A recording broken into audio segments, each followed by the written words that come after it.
All right guys, I hope तपाईहरु पनि सन्चै हुनुहुन्छ होला। म पनि सन्चै छु। हजुरहरुले थाहै पाइसक्नु भयो होला हामी तीन भाइ मिलेर हामी कहाँ जाँदैछु भन्ने कुरा। खासमा एक्ज्याक्टली भन्नु पर्दा हामीलाई पनि यो ठाउँको नाम चाहिँ खासै थाहा छैन, भए पनि हामी दुई चोटी चाहिँ आइसकेको छौं। को लोकेसन रहेको छ नारायणथान बुढो नीलकण्ठ। यो ठाउँ चाहिँ काठमाडौँ जिल्लामा पर्ने भएकाले काठमाडौँको भ्यूहरु चाहिँ सजिलै लभली तरिकाले देख्न सकिन्छ। हाम्रो चाहिँ साधन नभएको कारणले हामी पाइदल यात्रा गर्दै उकालोको बाटोमा लाग्दैछ। यसले गर्दा हामीलाई एकदम धेरै गाह्रो भइराथ्यो भने 20-30 मिनेट हिँड्दा पनि पुग्दैन थियो त्यो ठाउँमा। तर भने जंगलको बाटो र उकालोमा हिँड्दा चाहिँ हामीलाई एकदम मजा लागिराथ्यो। मैला र मजाको कुरा त छोड्दै दाजुभाइ, तर फोराहरू देख्दा चाहिँ व्यवस्थित तरिकाले राख्नु पर्छ जस्तो लाग्छ मलाई चाहिँ। सो फाइनली गाइज हामी चाहिँ है धेरै समयपछि माथि डाँडामा घुम्न आएको, अनि त्यही हो 10 देखि 15 मिनेट भइसक्यो यहाँ चाहिँ फोटो खिचेको है।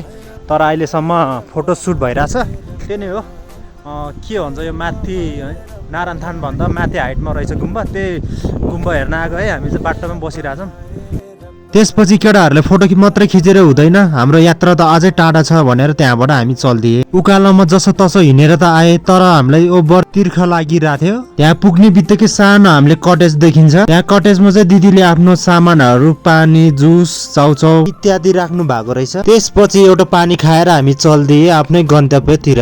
काठमाडौँको भ्यू यति राम्रो देखिन्छ भनेर सोचेर आएको थिएँ, तर सोचेको भन्दा चाहिँ अलि राम्रो थिएन। हाम्रो अन्तिम गन्तव्य भने नै यही स्तूपा हो, जुन स्तूपा चाहिँ बुद्ध धर्म अनुसार गुम्बा जस्तै चिनिने एक पार्ट हो। त्यसपछि यो स्तूपलाई ढोक्नु भन्दा अगाडि बोतललाई फ्लिप गरेर आफ्नो लकलाई ट्राई गरे। त्यसपछि मैले स्तूपलाई ढोकेन, किन भन्दाखेरि म एकदम लक्की छु भनेर मैले आफूले फिल गरे। फेरि पनि यिनीहरूले फोटो खिच्न पुगेको छैन रहेछ। फेरि पनि मैले क्यामेरा घुमाउँदाखेरि फोटो खिच्दै थिए यिनीहरू चाहिँ। तिमीहरू जेसुकै गर म एक्लै भए पनि घुम्छु भनेर त्यहाँबाट म चाहिँ चल्दिए। आधी घण्टा फोटो भिडियो खिचेर टाइम स्पेन्ड गरिसकेपछि त्यहाँबाट हामी घर फर्किए। आजको यात्रा हाम्रो यहीसम्म हुन्छ भने मिनी भ्लग पनि यही इन गर्न चाहन्छु। अर्को मिनी भ्लगमा भेटौँला, बाइ बाइ।